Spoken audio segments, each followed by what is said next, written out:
आजकल जो मौजूदा हालात चल रहे हैं उस मौजूदा हालात को मद्देनजर रखते हुए आज हमने इलेक्शन कमीशन में एक एप्लीकेशन और जमा कराई है और उसमें हमने इसकी डिमांड किया है कि जो इलेक्शन 30 तारीख को ऐलान कर देते हैं वो दिन कम से कम इतवार का दिन करने लगे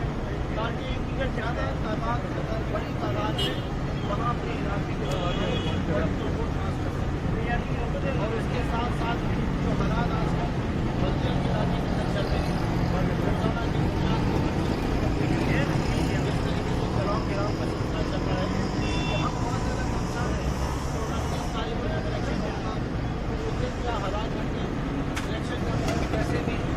ज़्यादातर जितने भी वायलेशन होंगे उसको कराने का काम हुआ है PS 88 की साल आपके सामने मौजूद है इसके अंदर पाकिस्तान तरीके निज़ाम के वर्कर्स के खिलाफ एफआईआर करने की लेकिन अब जब 29 तारीख को इलेक्शन आ रहे हैं 49 का इस इलेक्शन के अंदर हमारा जो सबसे बड़ा कंसर्न है जिसकी हम फिक्र कर रहे हैं वो ये है कि इलेक्शन के जो हालात हैं उस दिन इलेक्शन किस तरह कराएगी क्या उस दिन कानून नाफिज करने वाले इदारे पुलिस हो गई रेंजर्स हो गई आर्मी हो गई वो इलेक्शन पोलिंग स्टेशन के अंदर मौजूद होंगे या नहीं होंगे PS 88 के इलेक्शन में क्या बताते रहे हमें शिकायत आती रही और जब हमने पुलिस से या रेंजर से शिकायत करी तो हमें बताया गया कि जिम्मेदारी की इलेक्शन पोलिंग स्टेशन की फाइल लिहाजा हम डिमांड करेंगे कि 29 तारीख को इलेक्शन होने जा रहा है इस दिन लॉ इन्फोर्समेंट एजेंसीज की लगातार पोलिंग स्टेशन के अंदर भी मौजूद है और पोलिंग स्टेशन के बाहर भी मौजूद है खुदा न खास्ता कोई ऐसे मामला होते हैं अगर हालात ख़राब हो जाते हैं तो मार धाड़ वाली सिलसिला आजकल चल रहे हैं अगर खुदा न खास्ता ऐसे हालात हो जाते हैं तो कम से कम अपना जो अंदर बैठा है उसकी हिफाजत की जा सके और अगर इलेक्शन के अंदर रिगिंग के मार आ रहे हैं अगर उसका खर्चा है तो उसकी हिफाजत की जा सके कम से कम जो वोटर अपने घर से निकलता है वो जो अपना वोट डालने जा रहा है जो वोट कास्ट करने जा रहा है इस कशीदा हालात के अंदर कम से कम वोट की हिफाजत हो सके वोट का तहफ़्फ़ुज़ हो सके उसके साथ साथ हमने ये भी डिमांड करी है इलेक्शन कमीशन ऑफ पाकिस्तान से कि वो इस बात को भी मेक श्योर कर लें कि वो जितना इलाका बल्दिया का इलाका है आस पास की गली होता है वो अंदाज़न 10 नहीं पहुँच सकते वहाँ पर सिक्योरिटी के क्या हालात होंगे उसको किस तरह देखा जा रहा है इलेक्शन कमीशन से हमने ये भी पूछा है कि आपकी अपनी असेसमेंट क्या है आप अपनी खुद की असेसमेंट कर रहे हैं क्या मौजूदा हालात के अंदर हमसे ये पूछा है आप इलेक्शन का कोई इसी तरह हम नहीं कि आप इलेक्शन करना चाहते हैं तो देखिए पाकिस्तान तरीके निज़ाम के साथ बहुत अच्छे इलेक्शन के अंदर है हमारे वोटर्स इस वक्त तैयार है यानी 49 की सीट जो वेस्टर्न बॉर्डर की सीट है उसको इंशाअल्लाह ताला हम रिटेन करेंगे और उसके साथ साथ ये बात को मैं आपको कहूँ कि बहुत बड़ी तादाद में पार्टी के साथ सीट लगानी है जिम्मेदारी है कि वो हमारे जो कंसर्न है उसको पूरा किया जाए उनको दूर किया जाए और जो इलेक्शन का दिन है उसमें सिक्योरिटी जो है जाहिर है कि इसके अंदर हमारी फीमेल कैंडिडेट जो है वो भी बहुत बड़ी तादाद का अंदाज है 550 फीमेल कैंडिडेट होंगी हमारी पूरे अंदाज 550 से हम अपनी सिक्योरिटी के लिए बहुत ज़्यादा कंसर्न है तो उसको भी देखा जाए और जो एप्लीकेशन आज हमने दी है इसको जो है एक्सेप्ट करके इलेक्शन कमीशन जो है पहले 29 को इलेक्शन जो है उसमें मेक श्योर कर दें कि पोलिंग स्टेशन के अंदर और पोलिंग स्टेशन के बाहर जो है वो कानून नाफिज करने वाले इदारे जिसमें पुलिस भी है जिसके अंदर रेंजर भी है जिसके अंदर आर्मी जो है वो इस बात की गारंटी करे बाकी है हमारे वोटर पोलिंग का मामला है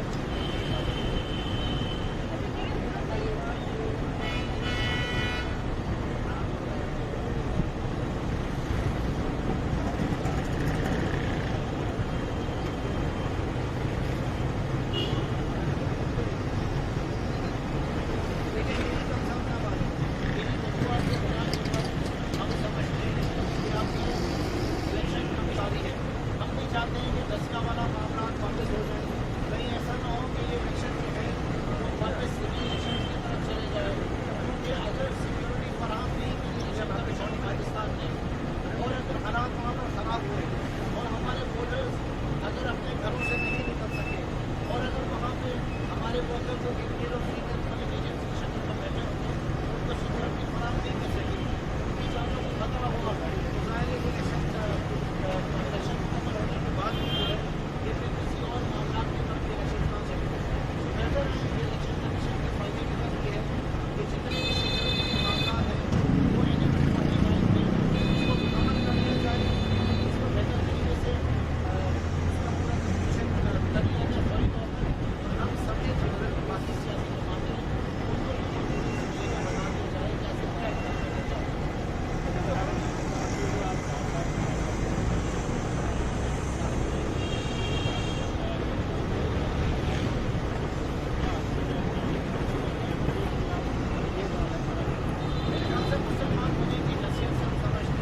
से वो बोल रहे हैं कि स्काउट